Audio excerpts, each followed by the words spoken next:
दोस्तों, आज की कहानी है नन्ही रानी गाय के गोबर। मैं नहीं उठाऊंगी, आप ही उठाया करो। दोस्तों, कहानी शुरू करने से पहले अगर आपने चैनल को सब्सक्राइब नहीं किया हो तो कर लीजिए ताकि आपके पास पहुंच सके हर नया वीडियो। सुबह सुबह कड़ाके की ठंड, हर तरफ कोहरा ही कोहरा नजर आ रहा था। सुबह के 5:30 बज चुके थे। दूर दूर तक कोई नजर नहीं आ रहा था। घर के सदस्य अपनी अपनी रजाइयों में घुसे हुए थे। पर ये क्या, घर की बहू कांता घर के पीछे की तरफ बने हुए बाड़े की सफाई कर रही थी। इतनी तेज ठंड के अंदर कांपते हुए हाथों से गाय का गोबर उठाती जा रही थी, साथ ही साथ मन ही मन कूटती जा रही थी। हे भगवान, जल्दी जल्दी काम निपटा लूं, नहीं तो अम्मा जी मेरा जीना दुश्वार कर देगी। ऊपर से तबीयत भी ठीक नहीं है, मन ही मन सोचती जा रही थी। कितनी ही कोशिश कर रही थी पर हाथ पैर तेज चल ही नहीं रहे थे। 5:30 बज चुके थे। अगर 6:30 बजे तक ये काम निपटा कर ना धोकर सौके में नहीं घुसी तो अम्मा जी का अपना राग शुरू हो जाएगा। 6:30 बजे तक तो बिस्तर में सही होती थी। उसको पति माधव को भी तो उसी समय जागना होता है। उसके बाद वही बिस्तर पर बैठकर फरमान जारी करती रहेगी। 7:30 बजे तक माधव का टिफिन भी तैयार करना होता है। आखिर नौकरी के लिए रोज शहर जो जाना पड़ता है। शादी को अभी 7 महीने ही हुए। शादी से पहले कितना कुछ कहा था इन लोगों ने, बेटा शहर में नौकरी करता, हमारे यहाँ तो नौकर एक काम करने के लिए गाय तक पाल रखी है। खूब दूध दही होता है, हम तो ताजी चीजें ही खाते, आराम से रहो, खाओ पियो, मस्त रहो। सोचा था कि शादी के बाद पति के साथ शहर में रहने को मिलेगा, पर हाय रे किस्मत, कितनी कोशिश की थी कि कमरा लेकर वही शहर में रह लेते, लेकिन अम्मा जी के आगे किसी की ना चली। कहीं बहू बेटा शहर के हो गए तो लौट कर ही नहीं आएंगे, आखिर बेटे को ही रोज आना जाना करना पड़ता है। माधव ने अपनी बड़ी बहन को भी कहा था कि अम्मा को समझाए, पर उसने तो माधव को ही लताड़ दिया। औरत के आते ही अपनी अम्मा को अपने से अलग करना चाहता है। शर्म नहीं आती तुझे, इकलौता बेटा है, आखिर अम्मा भी चाहती हैं कि बेटा बहू उसकी सेवा करे। पर आजकल के लोगों तो अकेले आसमान में उड़ने का शौक है। इसके आगे माधव कुछ कर नहीं पाया और कांता मन महसूस कर रह गई। इसमें भी अम्मा जी और उनकी बेटी मालती दोनों का फायदा है। या अम्मा जी को कोई काम नहीं करना पड़ता, बस बैठे बैठे ऑर्डर कर देती रहती। वहाँ मालती के घर पर रोज फ्री का दूध दही पहुँच जाता है तो उसे क्या परेशानी।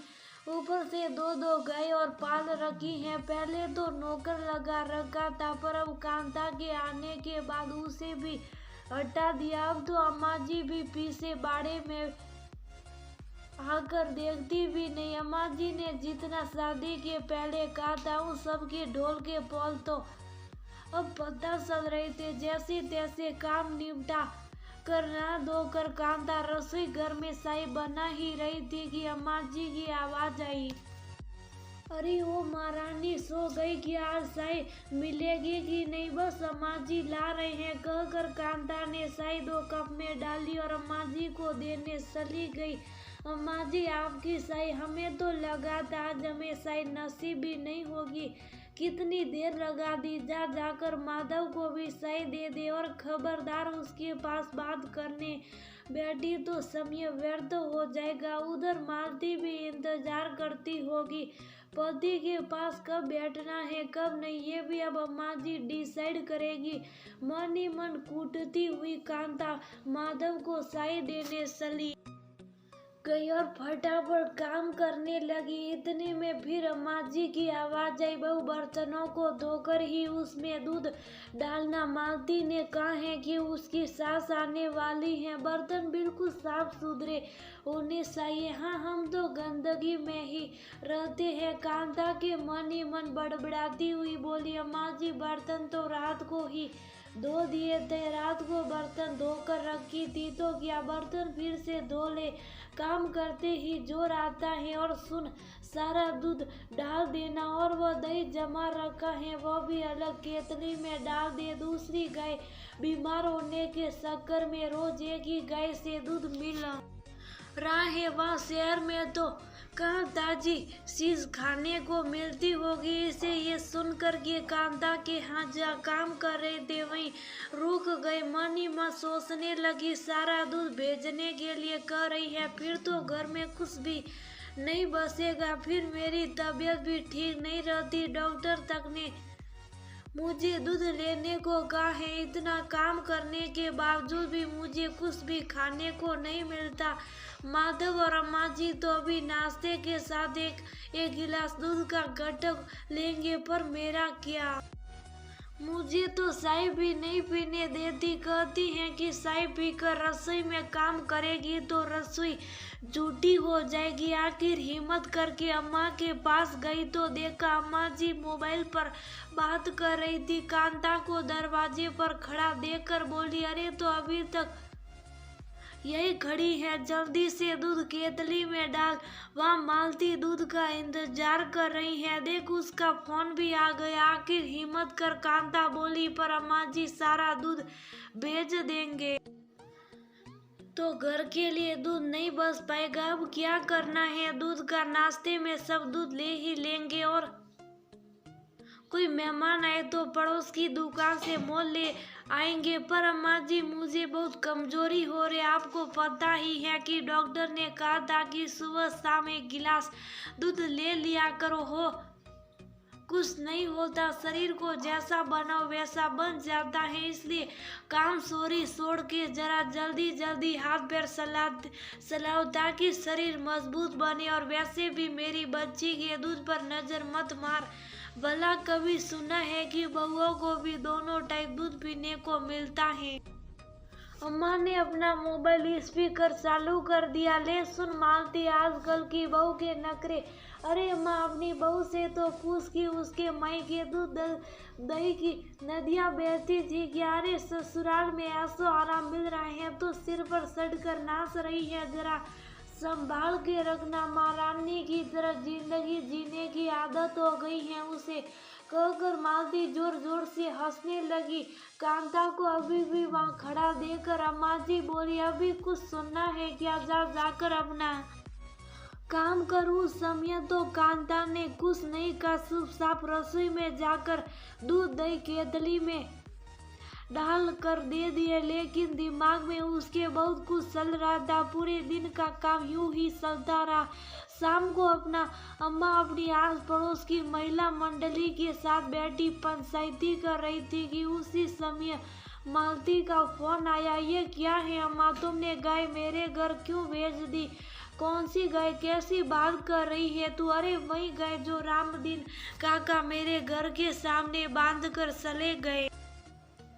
अरे मैं तो घर पर भी नहीं थी, पीछे से मेरी सास मना करती रही, लेकिन रामदीन काका बोले अब मैं गाय लेकर कहाँ जाऊंगा। मुझे तो आज शहर अपनी बिटिया के घर ही रुकना है, इसलिए वो मेरे घर के बाहर बांध कर चले गए। माधव को भेजकर अभी के अभी गाय वापस लेकर जाओ। यहाँ आस पड़ोस में अच्छा खासा तमाशा हो गया है, ऊपर से मेरे ससुराल वाले भी नाराज है। मालती ने बोलकर फोन बंद कर दिया। इधर अम्मा उठकर बाड़े की तरफ भागी, देखा तो गाय थी ही नहीं। कांता को आवाज देती देती अम्मा जी घर में आई। अरे ओ बहू, बाड़े में से गाय कहाँ गई। मालती जीजी के घर। तेरी हिम्मत कैसे हुई गाय को यहाँ से वहाँ भेजने की। उधर मालती को कितनी बातें सुननी पड़ रही है, अंदाजा भी है तुझे। जितनी बातें आप दोनों मिलकर मुझे सुनाती हैं उससे तो कम ही सुननी पड़ रही होगी। तेरी हिम्मत कैसे हुई गाय को शहर भेजने की। अभी तो मैं बैठी हूँ, तू कौन होती है फैसला लेने वाली। वो क्या है ना अम्मा जी, दूध दही खाए ननद रानी और गोबर उठाई बहू रानी। ये बात कुछ जस नहीं रही थी, इसलिए जब रामदीन काका आए और बोले बिटिया शहर जा रहा हूँ टेम्पो लेकर, कुछ सामान मालती के यहाँ भिजवाना हो तो बता दे। तो मैंने सोचा गाय को वहीं भेज दूँ, जिससे जीजी को इंतजार भी न करना पड़ेगा और मुझे इतनी ठंड में गोबर भी उठाना नहीं पड़ेगा। और वैसे भी अब हमसे ना होगा ये सब। बड़बड़ाती हुई अम्मा माधव को फोन कर गाय को शहर से लाने का बंदोबस्त करने लगी। आखिरकार माधव गाय को रात को टेम्पो से शहर से लेकर आया। गाय को बाड़ी में बांधने के बाद ही अम्मा ने अपने पुराने नौकर को फोन कर दूसरे दिन से काम कराने के लिए कहा। इधर मालती की सास ने भी मालती को खूब डांट लगाई, लेकिन इस पूरे वाक्य में एक फायदा तो हुआ कि अब अम्मा जी को ये समझ में आ गया था कि बहू अब शुभ नहीं रहने वाली, इसलिए वह खाने पीने पर भी रोक टोक नहीं करती और बेवजह के ताना कसी भी नहीं करती।